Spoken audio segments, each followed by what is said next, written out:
新型的士協會派呢一張咁嘅玫瑰貼紙，其實好有意思嘅。你貼咗上車之後，其實唔單止係建築，仲好似係一個標誌，話俾大家知，我哋係跟上時代，有組織同埋有服務承諾嘅現代。啲遊客望到，呢個26係咩意思啊？咁樣，咁我就會同佢講翻12月20號就係澳門回歸26週年。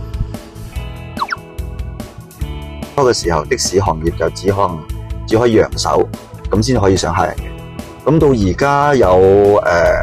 電子平台，咁佢可以方便到好多本地嘅市民，或者係內地嚟嘅遊客，去方便佢哋嘅叫車出行。咁我哋亦都希望我哋新型的士協會繼續用多啲高端嘅科技，可以令到我哋嘅的士從業員又好，或者係遊客或者係市民，可以更加方便到佢哋嘅出行，可以更加方便到用車嘅頻率。有協會帶住我哋的士司機嘅，咁我哋都會繼續同澳門一齊邁向更好嘅未來。